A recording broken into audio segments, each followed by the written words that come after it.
দর্শক, আপনাদের মনের কথা নিয়ে আবারও চলে আসলাম।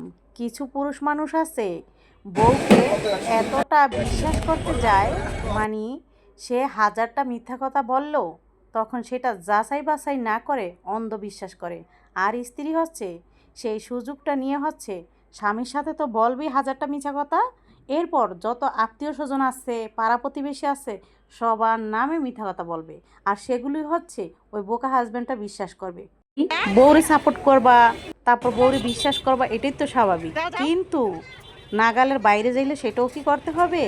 ভুল করতে পারে না, বউ কি দোষ করতে পারে না? সেটা বোঝো, জানো। বউ যে চাট করে, আড্ডা করে, তখন আপনজনের চোখে পড়ে। যখন আপনজনরা সেটা নিয়ে শুধরাতে যায়, তখন আপনজনরা খারাপ হয়ে যায়, ভালো হয় না। রে কার ভালোর জন্য বলে? তোমার ভালোর জন্য তো। কি লাভ? তাদের লাভ তুমি ভালো থাকো। কিন্তু কিছু মানুষ আমাকে দেখতেই পারে না, কিন্তু তাদের নজর আবার আমার দিকে। আমি কি করি না করি, এই যে আমি ভিডিও ছাড়ি, তো আমার ভিডিওতে আমি কি স্ট্যাটাস দিলাম, তো আমি কি কথাবার্তা বলি, এগুলো শুনে আবার অনেকের গায়ে চুলকানি উঠে যায়। আসলে আমি ভিডিও বানাই, আমি ভিডিওতে কিছু বাস্তব কথাবার্তা বলি, যদিও সেগুলো আমার কথাবার্তা না বা আমার কোনো আত্মীয় স্বজনের কথাবার্তা না। আমি এমনিই হচ্ছে আমি বাস্তব মানুষ এই কাজগুলো করে, সেই জন্য সেই স্ট্যাটাসগুলো আমি দেই। এখন যদি সেগুলো কোনো মানুষ দেখে মনে করে যে আমি তাদের উদ্দেশ্য করে বলছি, তাহলে সেই কথাগুলো তাদের জন্য। কেন বোঝেন না? আমরা যারা ভিডিও বানাই তারা হচ্ছে সত্য কথা বলি, লুকোচুরি করি না। যা কিছু করি ওপেন করি, কথাগুলো বলি সেগুলো ওপেন বলি, লুকোচুরি করিও না আর লুকোচুরি বলিও না। কারণ যা কিছু এইখানে দেখাই, যা যা করি সব দেখাই, আর যা যা বলি সত্য কথা বলি। এই কথাগুলো বলার কারণ হচ্ছে আমার দর্শকরা সেই কথাগুলো পছন্দ করে, যার কারণে বলি। কারণ দর্শকদের মনের কথাই আমি বলে দিই। কারণ 90% মানুষ এরকম ভুক্তভোগী, তাদের না বলা কথা নিয়ে আবারও আমি নতুন ভিডিও নিয়ে আসব। আর যারা চেনা মানুষ মনে করে তাদের বলছি, তাহলে তাদেরই বলছি। আমি দর্শকের পছন্দের কথাগুলো বলি, তারা হচ্ছে আমার এই কথাগুলো খুব উপভোগ করে এবং ভালোবেসে শোনে। কারণ আমি সত্য কথাগুলো, মানুষের জীবনে যা ঘটে, মানুষ যা করে, সেই কথাগুলো বলি। কোনো বানোয়াট কথা বলি না, একদম 100% সত্য কথা বলি।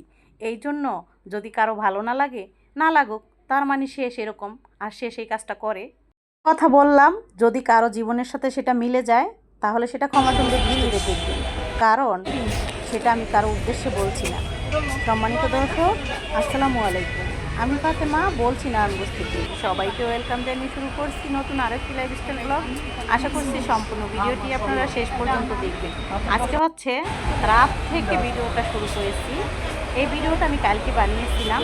কালকে দিনও আমি যেই ভিডিওটা বানিয়েছি সেটা আমি আপলোড দিয়ে দিয়েছি আমার চ্যানেলে, কিন্তু এই ভিডিওটা আপলোড দিইনি কারণ সন্ধ্যাবেলা আমি মেয়েকে নিয়ে হাসপাতালে গিয়েছিলাম। তো সেইখান থেকে হচ্ছে প্রত্যেক দিনই বলি, মানে যখন চাই তখন, যে এই মেলাটা হইতেছে তো মেলাটাতে ঢুকবো।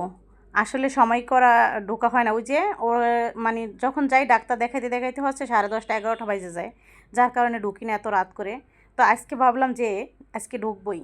তো এখানে মেলাতে দর্শকরা তেমন একটা ছিল না, কিছু আর কি ছিল, অল্প কিছু মানুষ ছিল। তো এখান থেকে হচ্ছে আমি কিছু গাছ কিনেছি আর মেলাটা একটু ঘুরে আপনাদের দেখাচ্ছি। যদিও আমি পুরো মেলাটা ঘুরে আপনাদের দেখাতে পারিনি, কারণ সময় কম, রাত হয়ে যাচ্ছে এখানে।